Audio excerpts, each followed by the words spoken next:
That's just sports, baby.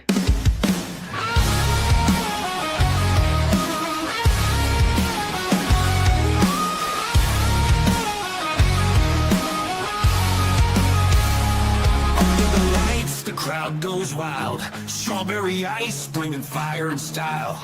Reds, Bengals, Bearcats, all in my zone. This is my stage, my mic, my throne. Boom, like a hammer, I'm breaking the game. Strawberry ice, you're gonna know my name. Sports Talk Thunder, hear the podcast roar. Cincy's line is kicking down the door.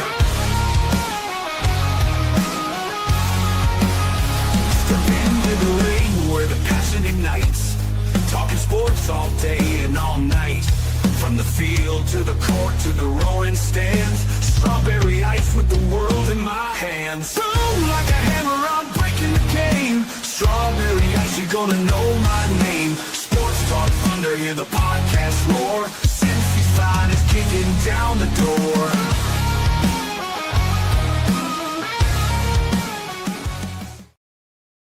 Hey guys, what's going on? Welcome to the show.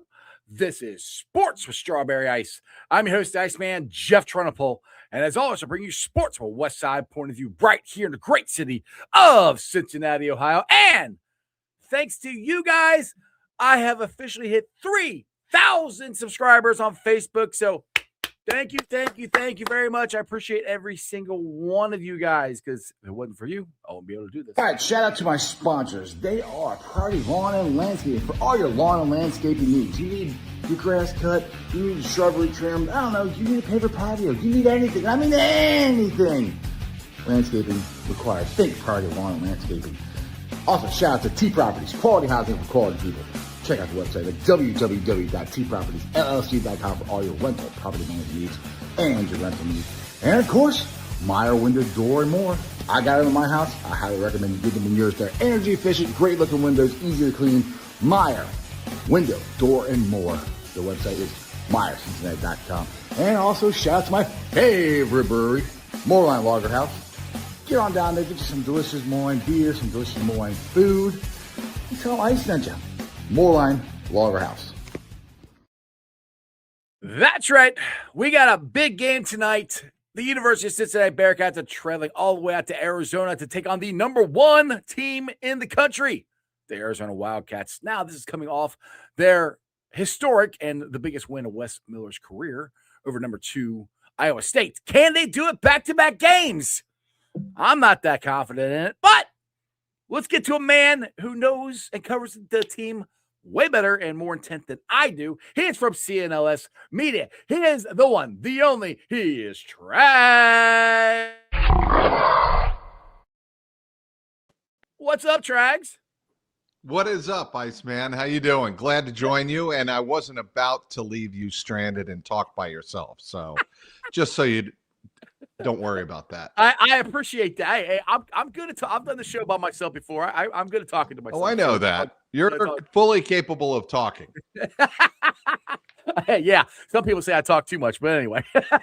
So, all right. Never. First off here, we got a big game tonight. The Bearcats coming off the biggest win in Wes Miller's career.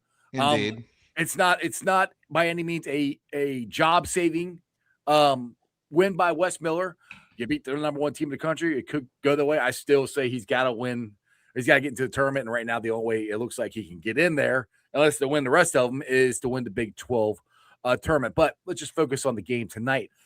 What is your insights and what are the keys to the game to the Bearcats to actually have a shot to beating Arizona, the number one team in the country? Well, from the Bearcats' point of view, Iceman, they have got to get off to a good start and not let Arizona dictate the tempo of this game by falling behind 15 or 20 points. Early in the Big 12 conference schedule, they played very well against Houston, but in a couple of other games, they fell behind badly and could not recover. They cannot do that tonight against certainly they can't do what they did, let's say, again, it wasn't Big 12, but what they did against Clemson. They can't do that. They'll get the doors blown off. The way they played Central Florida, they can't do that. They must come out and play a controlled game. Day Thomas has got to be on his game. Obviously, Jizzle James has got to control things. He is one of their playmakers. And Baba Miller has got to be Baba Miller. I mean, Yes. he's one of the best rebounders in the country. I think we've seen that already. When he is a dynamic player in the post, the Bearcats are a markedly different team. And then there's Mustafa Cham, who I think has his moments and takes some of the burden off Baba Miller in some of the games where the Bearcats have either won or they have certainly hung in there. I would say the game against Central Florida and certainly the close call against Houston, Mustafa Cham and Baba Miller complemented each other really well. So that is something I would certainly look forward to. And then when you talk about defense, when he wasn't blowing that missed dunk the other night, Buck Harris had a great game. He was unbelievable. First game, And he really stayed out of foul trouble too. That's the more impressive. that's a great point. for me with him, because he's his hustle, his athleticism, his energy is awesome. It's off the charts, but he gets into foul trouble so easily. And that was the first game that he stayed out of it. And he frustrated the crap out of, I can't remember the guard for Iowa State, but he frustrated him to no end. Yeah, he did. Absolutely, he did. And, that is something where I think, if you get that kind of defensive play tonight from a guy like Buck Harris, I do think the Bearcats have a chance. Look, you take the court and you have the individual talent, the collective talent that the Bearcats have. They've got a puncher's chance. Mm-hmm. Will they execute down the stretch? For the first time that I can remember, they out-executed their opponent, the superior opponent in Iowa State on Saturday. That's why they won the game. And, back to Buck Harris for a moment. Yes, he missed the dunk, but you know what he did after he missed that dunk? And Wes Miller pointed this out. He hustled down the other way. He blocked the layup. Yep. And yes, the offensive rebound went out for a made three, and Iowa State got within 5. I get that. Right. But the point is, he hustled down and made a defensive play, a terrific defensive play. So that tells you, I think, where their mindset is in terms of their mentality and their toughness. I do think they're a tough enough team to pull this off. I just don't know if they're going to execute at the superior level they need to execute to win a game like number 1 undefeated Arizona on the road. Right. One thing I got to say here, you remember the show Home Improvement and the neighbor Wilson? I do. That's what you look like right now with that, with the bar in front of you. You see okay. Your eyes. You know what I'm going to do? How's that? There you go. I had to give you some crap about that. I feel like I'm talking to Wilson here. All right. So a couple of your points there. I tend to lean forward. Yeah, you're good. You're good.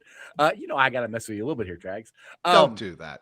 So a couple of your points there, and down the stretch, first time in the history of Wes Miller coaching Bearcat basketball, that was the first time I saw them not melt down.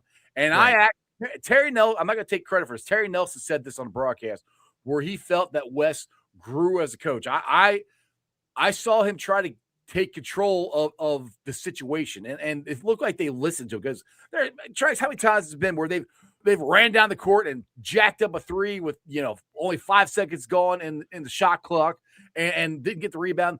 That did happen, but not nearly as much as it has happened before. They actually ran their offense, which I was impressed, because that's the part that would drive me nuts. It's like, slow down. Why are we trying to shoot the ball so fast? And they took more mid-range jumpers instead of trying to shoot the three. I would like them still to get Bob Miller and I always forget his name. The other center footer we have. Mustafa Cham. Get their big butts down on the block a little bit more, especially in Big 12 play. You're going to have to do that. I still would like to see a little bit more of that. But I will give credit to Wes, where they did not melt down. And that's been one of the biggest, I think, issues in the Wes Miller era. He's in all these games. They just can't finish them. And they finally finished one. I couldn't agree more. And, the thing is about the Wes Miller experience late in games, you're right. They often take on the person. How often do you hear this? It's a cliche, but it's true. It's a cliche because it's true. Right. Is a team will take on the personality of its coach. And with Wes Miller, he just seems like he tightens up Yes. so much, and his Mhm. players play tense.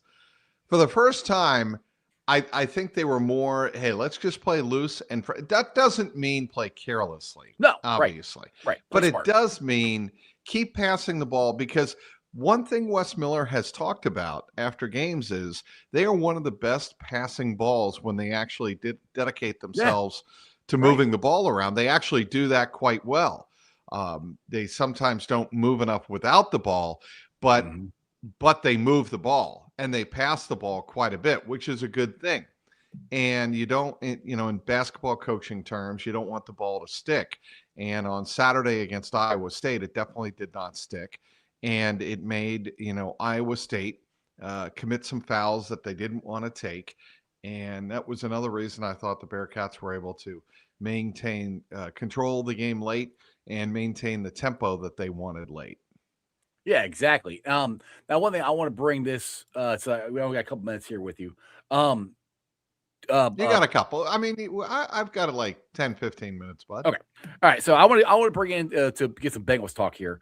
Yeah. Because a lot of talk here is about Dan Pitcher possibly moving on to be an Mhm. OC somewhere else. And a lot of people are like, it's because he wants a chance to prove he's a play caller, and it's something else that would help him develop better as a coach, which is true, and Yep. possibly potentially moving into a head coaching role. My first thought is I don't know. I hope Zach's not stubborn enough to go, if that's the tipping point, let him go call some plays. But probably that's the tipping point Zach wants to call plays. My point to this is, if Pitch does leave, I think the first phone call is to Brian Callahan. Yeah. And I know I don't think Bengals there's any fans, question about that. yeah, I think Bengals fans are going to be, oh my goodness, they roll their eyes. I'm like, yeah, but you got to remember when he was OC, we went to the Super Bowl and the AFC Championship game, and he coached Jake Browning to his best offensive year in his career. That's the reason he got the Tennessee job. So I don't think it's a bad thing if they get Brian Callahan. What is the latest news that you've heard about Dan Pitcher and leaving Cincinnati? Well, I mean, it's what a lot of the national reporters have put out there, and that is Pitcher is certainly in the conversation with obviously Brian Callahan, who had an in-person interview with Tampa Bay, and there was one other candidate, and it slips my mind right now, but he's one of three to be considered for the job. And it's an interesting job to me because I think when you're down in Tampa Bay, that job is going to be yours to call the plays. There Right. is not going to be any uh, indecision. There's not going to be any hesitation about who's responsible for the offense. It's going to be the offensive coordinator. And I think Dan Pitcher is right to think that he will get more responsibility and have a chance to call plays down there. The big disadvantage, I think, is you lose Joe Burrow. And Right. you lose Jamar Chase, and you lose T. Higgins. Baker But Mayfield is a good. but if he fixes the Tampa Bay offense and makes them run better, wouldn't that make him look even smarter? Because like, oh, you can do this even if you don't have Joe Burrow, Jamar Chase, and T. Higgins. Oh, no question. And Yeah. that's why you would do it. That is absolutely why you would do it.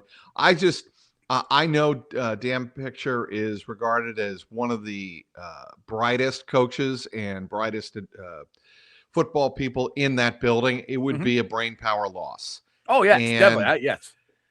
I don't know. I love Zach, and I think he's a terrific offensive mind. But if you're the head coach, I don't think you should be calling plays. Well, but that's just me. And it shouldn't come down to that. I mean, if Pitch wants to call plays, I don't understand. Look, I've had this conversation with so many people. I don't think Zach calling plays, not calling plays, is that big of a deal. But it shouldn't be such a big of a deal to him to lose an OC over it. That's just me. I mean, all right, cool. You want to call plays? Go call plays. I don't understand why Zach is so hell bent on always calling the plays. I am kind of with It's control, Ice. It's control. But he's the head coach. He's already got control. I mean, he can call. I mean, the thing is, like, look, Pitch could call the play. Zach can go, yeah, I don't like that one. We'll switch it. But they can still say he called the play. I mean, I don't know. That's just me. I don't think it'd be worth losing a guy like Pitcher to because of that. But like I said, if we get Brian Callahan which I think that would be the guy unless he gets hired on by somebody else here before any of this happens, I think Brian Callahan would be fine, and I have no problem with him coming back at all. I think it would be terrific if Brian Callahan came back, because there's obviously a built-in relationship and chemistry between himself and Joe Burrow. And that is a big deal. That's a really big deal. And I think, if you get that, working for yourself, if you're Zach Taylor, I think that is something that would help the Bengals offensive out a great deal. By the way, that third candidate is Zach Robinson. So it's Brian Picture, Brian Callahan, and Zach Robinson who are interviewing for the Tampa Bay offensive coordinator position. Tampa Bay tweeting out this afternoon that they've completed a virtual interview with Picture for the open offensive coordinator position.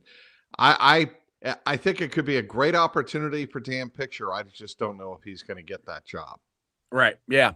It's we'll find out. It's going to be interesting to see how this all plays out. The other interesting thing is watching the national championship game the other night, watching Indiana, which I still cannot believe the Indiana Hoosiers. I mean, I've seen it, but it's still the Indiana Hoosiers. That's a basketball school, and they beat the Blue Bloods to win the national championship, and I think it's awesome. But watching Ruben Baines Jr. in that game just had me salivating. But the better he played, the less likely he's going to be there at 10. Now, the interesting thing, I looked at Mel Kiper and Field Yates' mock drafts today. Both of them have Caleb Downs going to the Bengals still, which that kind of surprises me. Where are you at on the draft? If he would, I would be stunned if he fell that far, but I think the Bengals would be licking their chops. There were some people, and I spoke to my friend Alex Barth up in New England, and he's been following this. He's a draftnik. He is not only covers the Patriots, but he's very well informed on the draft. There are people in the draft who follow the college players and the pipeline very closely that have compared Caleb Downs, have mentioned Caleb Downs in the same breath as Ed Reed. I've said the same thing. If you put an Ed Reed on the Bengals defense, it's transformative. Yes. And, they do need pass rushers. There's no question about that. 2 or 3 of them. I'm not disputing that in the least. Mm-hmm. But if they could get a Caleb Downs, come in and make plays that Jordan Battle and Geno Stone quite frankly can't make, right? It would put the Bengals defense very much in the right direction. Remember back in the glory days in the 80s? Oh, yeah. Decade that featured 2 Super Bowl teams. Yep. The defense was a big reason they got there. In Yeah. both cases. Yes, the 88 team was an offensive juggernaut until they hit the Super Bowl. But we don't need to talk about that part. But the defense was tremendous. And when you talk about the defensive front, Tim Krumrie, you talk about David Fulcher.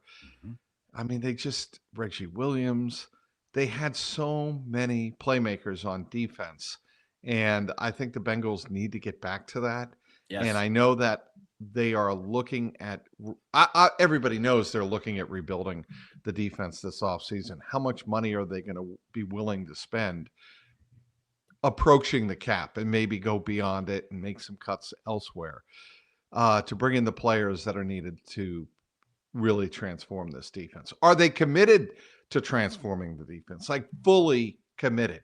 They're not just going to draft 2 or 3 more players or 3 or 4 more players and draft a role or sign a role player or 2 in free agency. That will not get it. That's not going to fix it. No.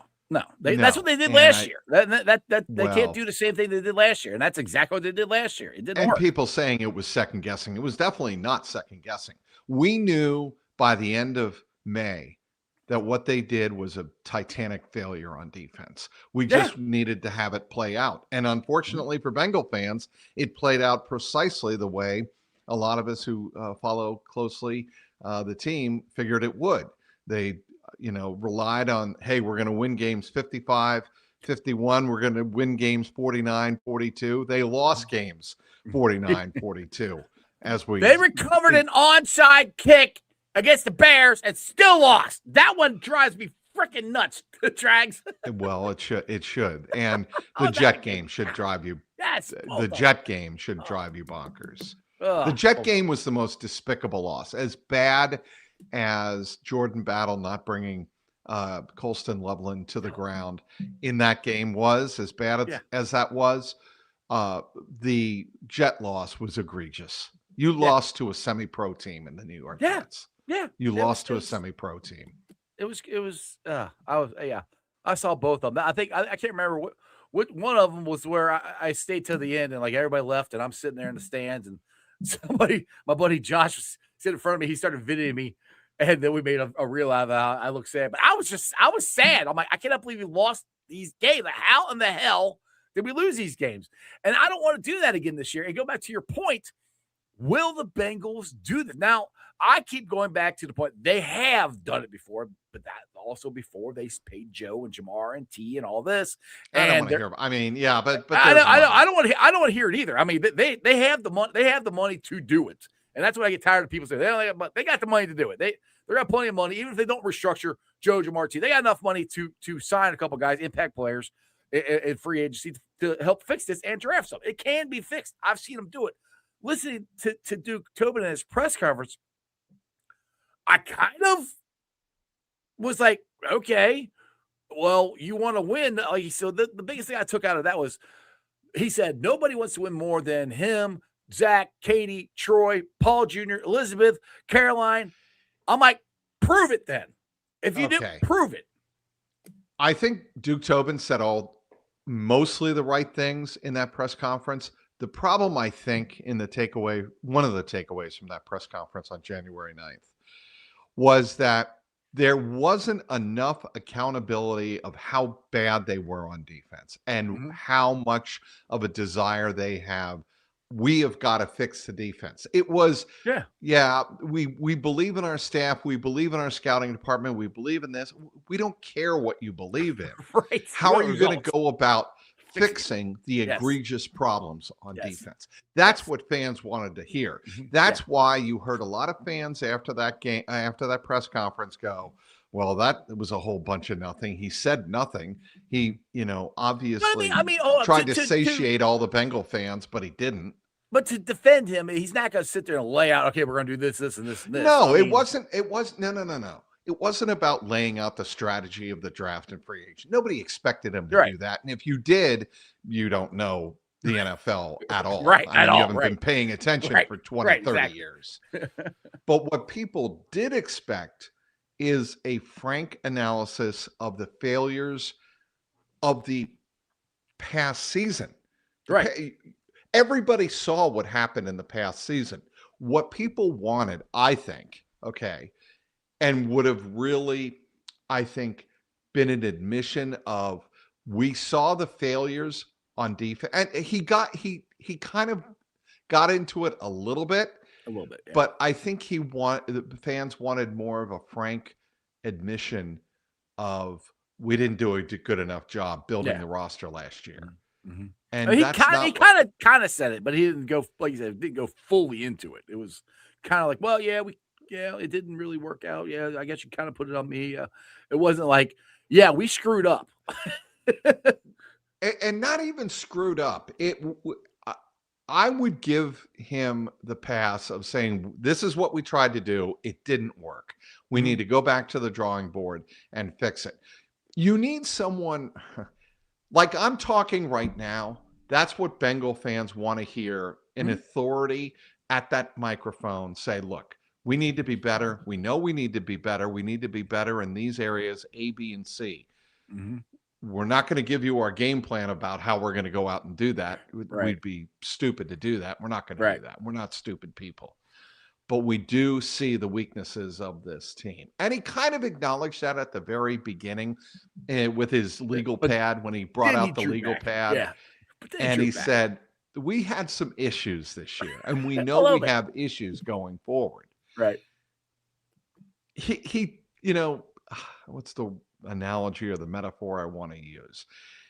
He dug into the dirt a little, but he didn't drive the stake down. He went to the edge and pull back. It's kind of where I was like, yeah, well, hold on. I might not need to say, I don't want to say too much and tick off whoever, which I don't know if that's what it is. But that's what it felt like. They're always very, very cautious in what they say. And that's kind of what, screw being cautious. We know the season sucked. We know it didn't work. I mean, I said this last year.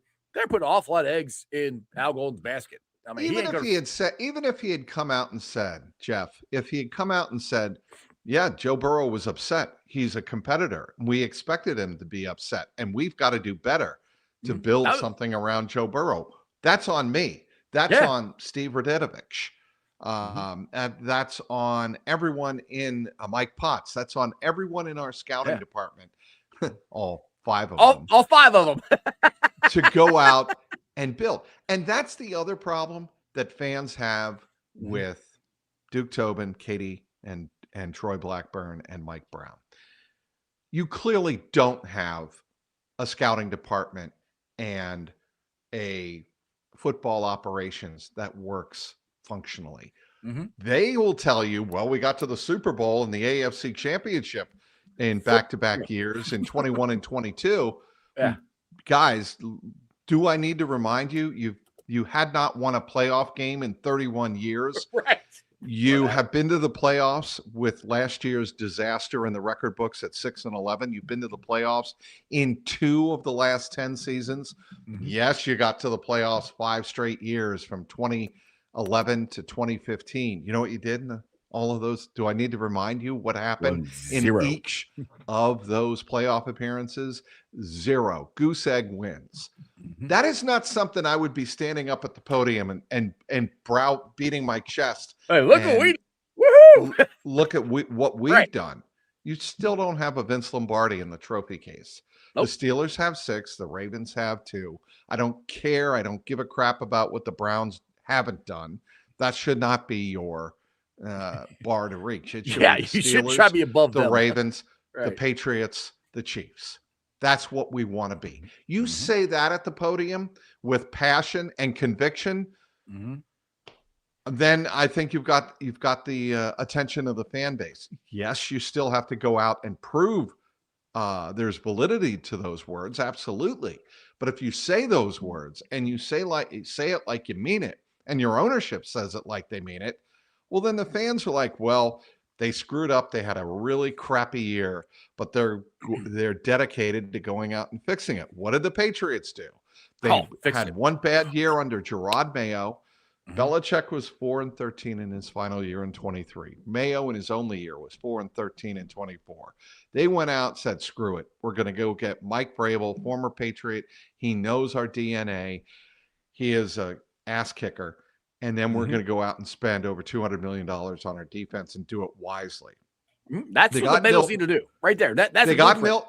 Their big ticket item was truly Milton Williams, a guy that Mike Vrabel knew very well. But then they built other players around him, other free agents, and they drafted well. I mean, the Patriots turnaround doesn't happen without a very good scouting department. They hit on all and GM that hits on their draft picks. You're not going to hit on all of them. Patriots, they did darn well, nearly did. Yeah, but you need to hit on your upper level picks. At least your first 2, and the Bengals don't. Yeah, your first 2 have got to be impact players. I'm gonna get this $5 super chat real quick. Fuzzy Balls. Wouldn't the Bengals be better to use free agency to add depth? I wouldn't mind if the Bengals use every pick on defense. Give us the top 10 D. Now, one thing about this draft, there is a lot of safeties and linebackers in this draft, from what I have been told. By the way, you got enough time? I don't want to keep it any longer. Yeah. Okay. I do. They can fit. Edge rushers is not as much, but this is where I come back to: if Baines is there and Caleb Downs is there, better football player, I go Caleb Downs, because if you want to nitpick on Bain, it's that he can be pushed around in the run game, and you don't want that. No, not at the next level. And if he's there in the 2nd or 3rd round, I mean, could be. There's a possibility for that. Then you know what? You take Caleb Downs. If he's the best all-around football player, then take Caleb Downs. That's they need to pay, and that's what I think all Bengals fans want them to do. Take a guy, and I've said this a million times. Take a guy who's an impact player. If he's making plays and he's productive at a high level in college football, and if you're at Ohio State or Miami or Indiana, they've played at high level games and they're making production there. Draft it, because it's probably going to be the same way in the NFL. Here's another thing.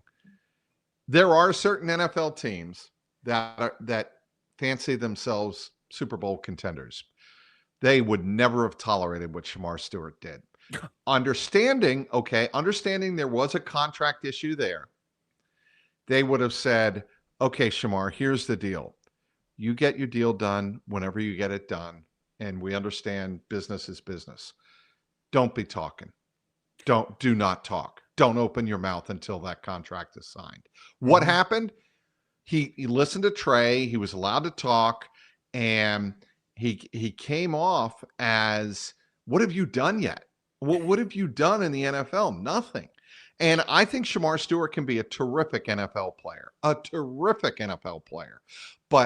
the culture matters. If you put Shamar Stewart in Baltimore, or Pittsburgh for that matter, but especially Baltimore, do you think he pulls that? No. No way. Absolutely. Do you think he pulls that with Mike Vrabel? No, sir. Nope. You don't do that. And so question for you. Go ahead. If Trey Hendrickson was signed and happy, do you think Shamar still does that? Or do you think Trey tells him to shut the F up? That's a great question. I'm going to say he probably doesn't.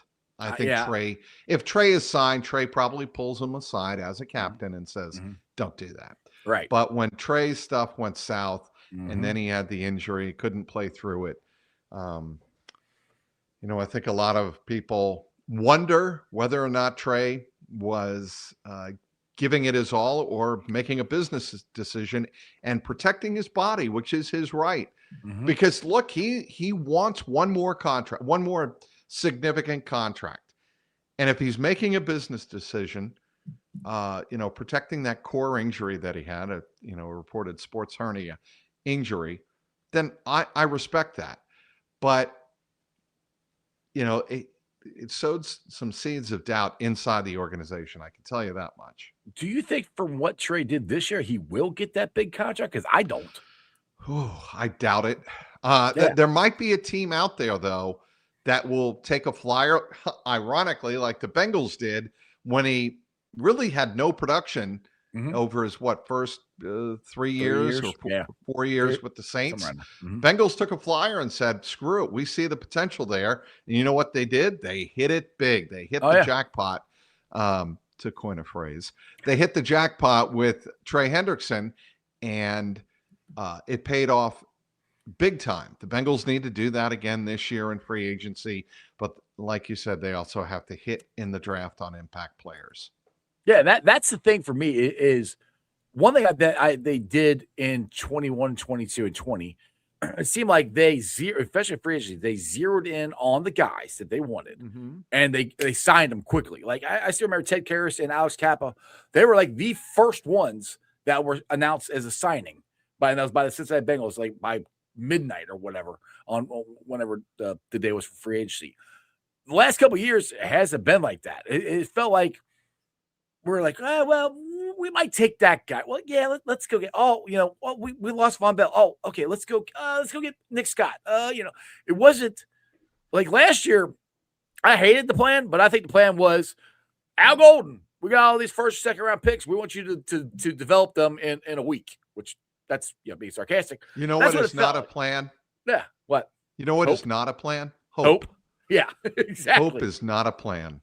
So that's what I'm like. Don't have hope. Go get your guys this year. That's what I want to see this year. I hate to, mix sports metaphors here, mix drinks, so to speak. The Reds sound like they're hoping that their young players are going to come through. I actually have more hope for the Reds, for their young players to take that next step, than I do for the Bengals defense right now. Now, if they go out and address things aggressively in free agency and hit it big in the draft with at least 2 impact players, No, I will change my tune. Which But they until need at then, least two. Yeah. So let's talk about the Reds here real quick, because I'm glad you did bring that up, because I kind of talked about that with Jeff Carr for Locked On Reds yesterday, and I said the same thing. I was like, yes, hope is not a plan, but when you have talent guys like Ellie De La Cruz, Novi Marte, Matt McClain, we've seen their talent. Their projections are through the roof. I think Matt McClain's going to have a bounce back year. I I think do too. he's going to be fully recovered from the shoulder. I think Novi Marte, being a right fielder and being able to just play right field, and he took it like a fish to water, I think his hitting's going to come around. Ellie, if he doesn't, which I still don't understand why in the hell they let him play with a torn quad halfway, through the second half of the year, which is just stupid. He's fully healthy. He's going to strike out less and hopefully play at an MVP level, because the first half of the year last year, he was striking out less. So there are, like you said, it's hope, but there's facts, I guess, to the hope. I still want them to add a bat, though. I still think they need to add that. I'm hoping they were going to do that with the trading of Gavin Lux, but the closer we get to free agency, the less and less likely it looks like it's a big bat's coming. Yeah, Luis Robert would have been nice, but would have been. He's gone. yeah, they just didn't. They feel more comfortable with the young talent and the young core that they have, and TJ Friedel than anything else. And I don't know what else to say. I love TJ. I think, but he's injured. I don't want to say he's injury prone. That's not fair. He's little. He wears down. Yeah, yes. He wears down in the second half of seasons. That's where if you move him to left field and you got a center fielder, I think that would be less wear and tear on TJ as well. I agree with that. And because you wouldn't move Noelvi Marte. Marte is where he is in right field. Yes, he's got an arm, which you need in right field, obviously, to throw out runners going from first to third, not only home plate. But they've got to expect, and they got to hope. Here's that word. There's that word. That TJ Friedel can stay healthy and effective for the majority of the season, get on base. They've got to hope that Noelvi Marte takes that next step up, which I think is 30 home runs this year and 265 average. Somebody's got to get there. We got to hit the ball. And here's the guy that here to me there are two wild cards that the three wild cards. One's Matt McClain playing fully healthy. Right. Two is Spencer Steer at first base, DH, and three is Sal Stewart. Yep. So he's the biggest wild card to me. See what we got. And you certainly could make that argument that he is indeed the biggest wild card. Do we think that he is that young, sensational player who's going to step up and the moment's not going to be too big? I don't think it will be. I think he will. I think he is going to stun people about with how good he's going to be this year if he stays healthy. He's a terrific hitter. He's a incredibly mature hitter for whatever he is, 23 years of age. I think he's going to be ready to open some big time eyes. Yeah, I mean, a little bit I saw him last year. I was impressed with him. Now, the thing I am concerned about with is how good is his defense going to be at first base, because he's never really played first base, or not consistently that well. I mean, Spencer Steer, dude, he played Gold Glove first base last year. I mean, I was very impressed with Spencer Steer. In that particular case, you have Spencer Steer as your DH. You mean I'm sorry, Sal Stewart is your DH. Yes. Yeah. That's why you traded Gavin Lux. Right. Now, who do you think is going to be the left fielder? Like, that's the one spot. We got Will Benson, and we got Dane Myers and JJ Bleday. Yes. Yeah, is JJ Bleday. He's another one that we hope does good, because he did good a couple years ago. Well, they think he can be a left-handed Austin Hayes. That's what I think they're hoping, that he rediscovers his power from a couple of years ago. The Great American Ballpark, I think, could be very suitable to his swing. Yeah, but is our batting coach going to get him there? Because I didn't like our batting approach last year, because we played GABP. We barely hit the ball in the ballpark. It's like hit line drives. It was like they wanted to hit the ball on the ground more. It seemed like I didn't really like the way that the hitting approach in general was last year. I think that'll be a good question to ask Chris Valaika in spring training. I think. Are you going out there? I am not going out until March 11th, so I'll be out there for about 5 games. All right, I'll write some questions down that you can do. Strawberry Ice wants to know this. I will be happy to do that. I'm sure you will, Trags. Trags, I appreciate you, man. I know you gotta get going. You're a busy guy. You have been on 700 WLW a lot here. You were like hosting the Reds Hot Stove League the last 2 weeks. Yeah, I was. I enjoyed it with Mark Sheldon, who was a great dude. Yeah, you're a jack of all trades, man. By the way, speaking of Mark Sheldon, he went to the University of Cincinnati. He would appreciate that you're wearing an old school Oscar Robertson. Oh, yeah. Bearcat. It is Oscar Robertson's jersey. Oscar. Number 12. Yeah. Yes, sir. I love it. Yes, sir. Yeah, that's old school. Oh, yeah. That's Do you like the fact that I knew that I recognized that? I had it covered up. That's very impressive that you knew that was Oscar. That's good. Yeah. Good. I knew it just from the lettering on the jersey. By the way, shout out to my daughter's alma mater, the Miami Redhawks. They're 20-0. I watched them last night. So did I. I actually wrote the game story remotely.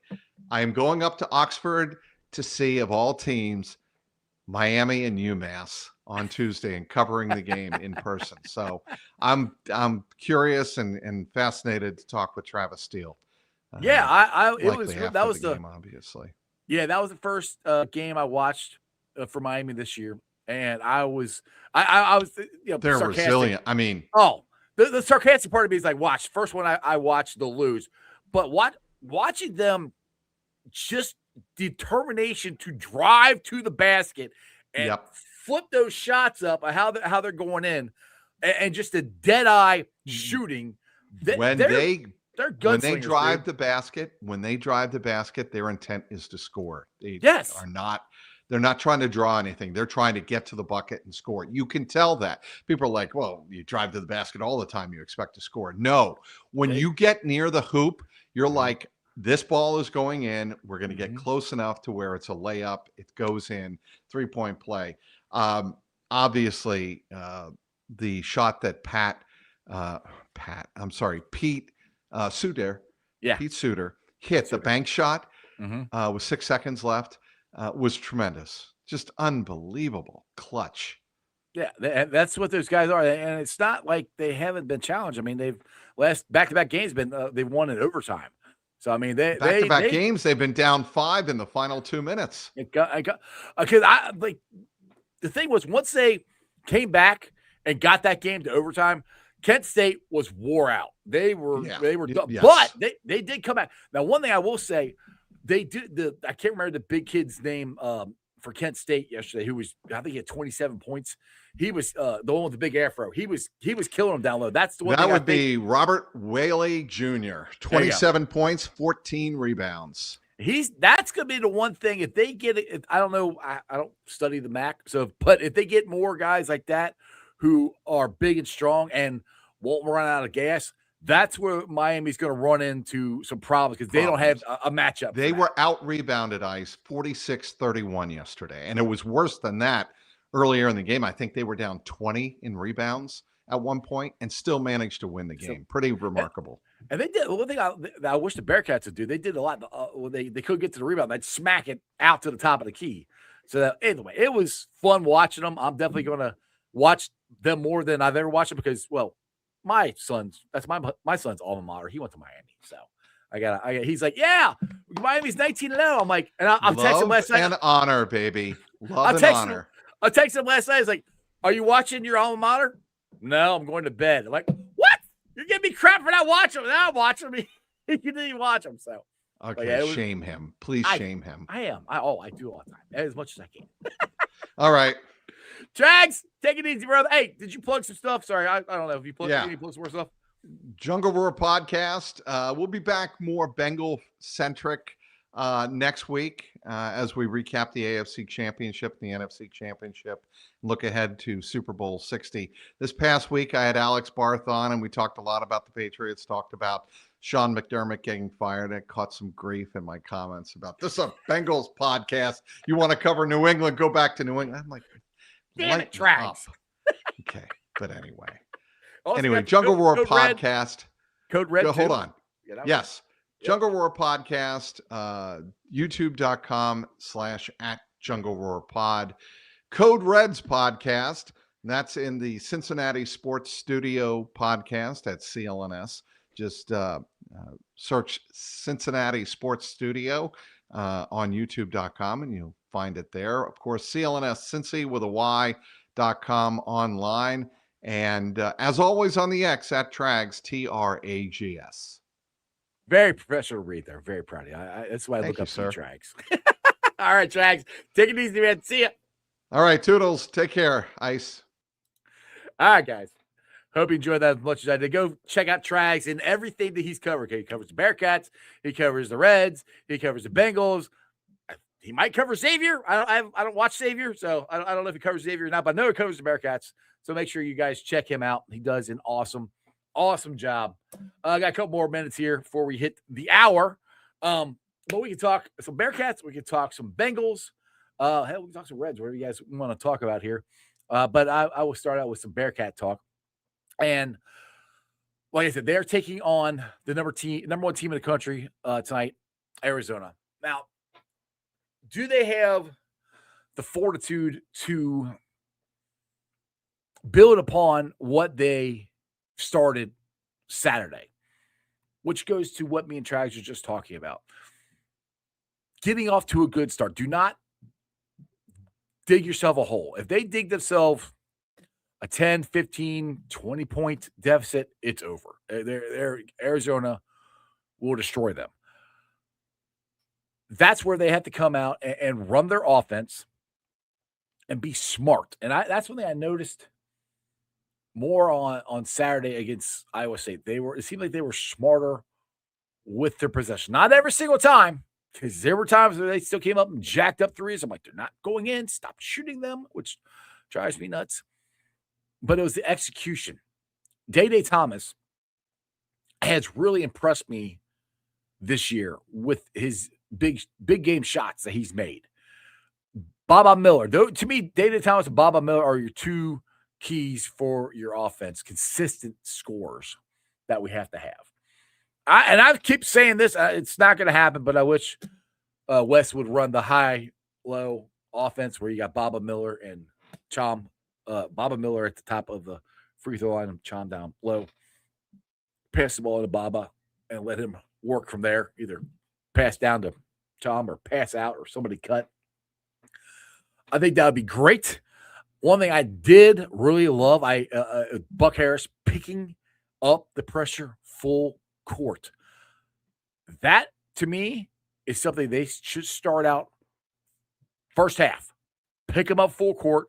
And for me, being an old Bearcat fan, that's back to the 92 Final Four team. That's Terry Nelson. That's Nick Van Exel. That's Eric Martin. That's those guys picking you up full court.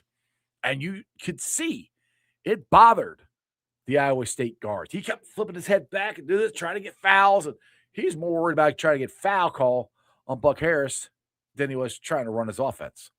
That's what I think they need to do. Take what worked. And it worked against Iowa State. Iowa State is a good team. They turned around and destroyed Central Florida last night. I mean, that one guy, I cannot remember his name. He's big, 6'10", 7-footer. He's an NBA player. I couldn't believe how many three-pointers the dude made. He's got a great stroke. He's a legit NBA player. They still beat him. Paul, let's get to your comment here. If they can't keep up with Arizona, where does that leave Wes Miller? Well, it leaves him where Wes was before they won the Iowa State game. Probably going to be fired.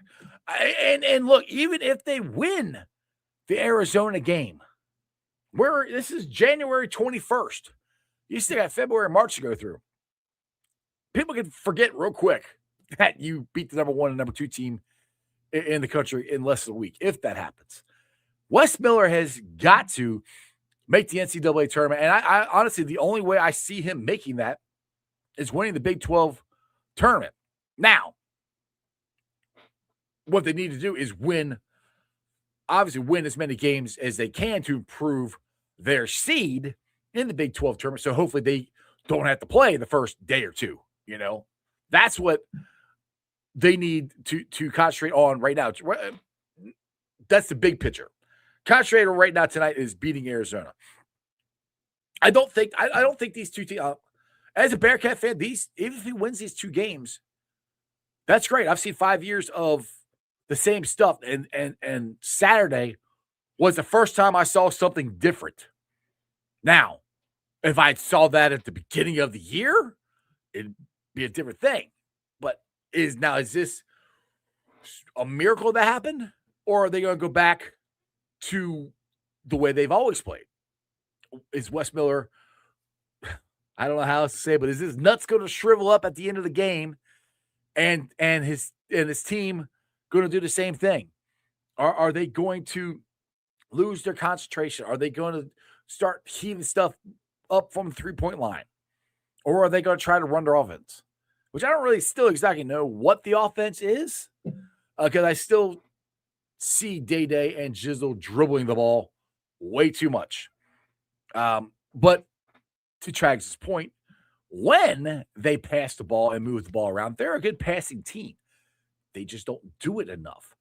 They did it against Iowa State. Will they do that tonight? Those are things that a lot of stuff's going to be answered tonight. And we can find out probably in the first 10 minutes of the game if the Bearcats are going to be in this or not.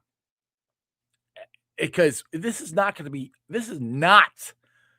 in any way at all an easy game.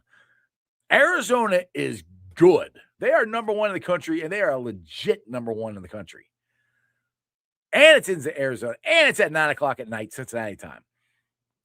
All this is going against the Bearcats. Yes, they got momentum from winning the game. How much is that momentum? I do believe in momentum. How much does that momentum carry out to Arizona? That's the question. And like I said, we'll find out in the first 5 minutes, 10 minutes of the game. I think it'll be interesting to see. Because like I said, I do think Wes grew as a coach. And I'm not, like I said, Terry Nelson's the one that said it on the broadcast. And as soon as he said it, because I was watching the game and listening to Terry and Dan on the broadcast, and as soon as he said it, I'm like, yeah, they look different. Because he shortened his bench too. He only played like 8-9 guys because he tried to play everybody. And you have a set rotation usually of when guys come in and when guys come out, and what time of the game guys play well. Those are things as a head coach you figure out. Wes has never figured that out. It looked like he did on Saturday. Again, can Wes Miller do that again? And look, I would say the thing with Satterfield, I am not for firing coaches. I want the coach that's coaching my team to win, because it's a lot easier to have them win than go out and start all over again, especially when you're in the middle of the season. I want to win. I enjoyed the hell out of Saturday's game. That was the biggest win of Wes Miller's career. We'll see what happens. It's going to be very interesting. I think it's on ESPN tonight. I can't. I know it's on 9 o'clock. You also got, I think Xavier's playing tonight, and Kentucky also had a big win. I said University of Miami, of Ohio. They won last night. They're 20-0. It's a great story. Fun team to watch. If you have a chance to watch, if you just like college basketball like I do, I mean, I like any sport, but if you just like college basketball and you want to watch a good team, Miami's a good team. They're well coached, very fundamental, and they can shoot the lights out the ball. They are very, very fun to watch. So, with that being said, I think we're gonna get the heck on out of here for right now. And by the way, if you guys did not hear it at the beginning of the show, I have officially reached 3,000 subscribers. I'd just like to thank each and every one of you guys for subscribing. If you're new to the show and you just subscribed, thank you very much. Continue to spread the word about Sports Strawberry Ice. I got some other stuff I'm thinking about in the works, trying to grow my brand, trying to hopefully get some more doors opened up for me. So you guys retweeting the show, or commenting on the Facebook reels or the Twitter posts, retweeting those, sharing them on Facebook, the same things for TikTok, all of that just helps me out. And I would greatly appreciate it. I'm at 7,000 followers on Facebook, trying to get to 10,000. That one seems to be the one that's growing the fastest. It's always growing the fastest because that was the first one I started, was the Facebook group. Freaking, I think 9 years ago now, 2018. 2018 is when I started this whole thing. So thank you from the bottom of my heart. I do appreciate you guys because, like I said, if you guys didn't watch or comment or listen, then I have no reason to do this. All right, shout out to my sponsors. They are Priority Lawn and Landscaping for all your lawn and landscaping needs. You need your grass cut, you need shrubbery trimmed, I don't know, you need a paper patio, you need anything. I mean anything. Landscaping required. Think Priority Lawn and Landscaping. Also, shout out to T Properties, quality housing for quality people. Check out the website at www.tpropertiesllc.com for all your rental property management needs and your rental needs. And of course, Meyer Window, Door, and more. I got it in my house. I highly recommend you get them in yours. They're energy efficient, great looking windows, easy to clean. Meyer Window, Door, and more. Their website is MeyerCincinnati.com. And also shout out to my favorite brewery, Moorline Lager House. Get on down there, get you some delicious Moorline beer, some delicious Moorline food. And tell them I sent you. Moorline Lager House. And shout out to Stranger, GC3, Mike Madden, and of course the one and only Crypt Keeper. You guys are always here every single day. So congratulations. Thank you to you guys for hanging out with me this whole time. Crypt, I think, has been here. And I think Stranger's been here since I started. I'm pretty sure you guys been here since I started. So I thank you guys every day for commenting and following the show. But thanks for watching. I'm live streaming on YouTube, Facebook, X, not Instagram. I was trying to do it, but Instagram didn't want to work today. Follow me on all those, along with Threads and TikTok. New thing I started a couple months ago, Substack. I just started writing articles, so something else I want to add to my quote-unquote repertoire, like talk about sports, write about sports, blog about sports, So if you guys don't know what Substack is, basically it's a blog where I go there and I put my thoughts down on different articles. Check out my Facebook page, check out my Twitter. They're all on there, links to there. It's also on the YouTube posts, links to my articles on there. Do me a favor, if you could go to Substack and subscribe. It's free, and I would greatly appreciate it. Check out the articles. They're fun to do.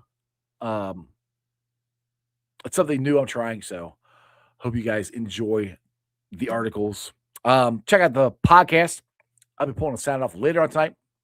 It'll be on BeanPod, Apple, iTunes, Spotify, Google, Stitcher Play, pretty much wherever you get your podcast. Do me a favor, rate it, like it, review it, leave a comment and a 5-star review so more Cincinnati fans can find my podcast. Again, tweet out the podcast because barely anybody listens to the podcast. Everybody likes the YouTube show. So, Crypt, you've been watching for 4 years. There you go. I think I said I started the whole thing 2018, 2019, something like that. Somewhere around there I started this thing. I don't remember. Anyway, with that being said, I'm going to get the heck out of here. Remember one thing and one thing only. Hooday for life. Never throw it up. That's just sports, baby. See ya!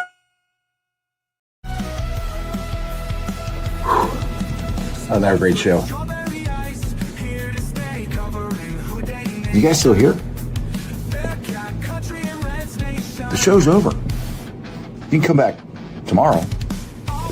I'm out of here. See ya.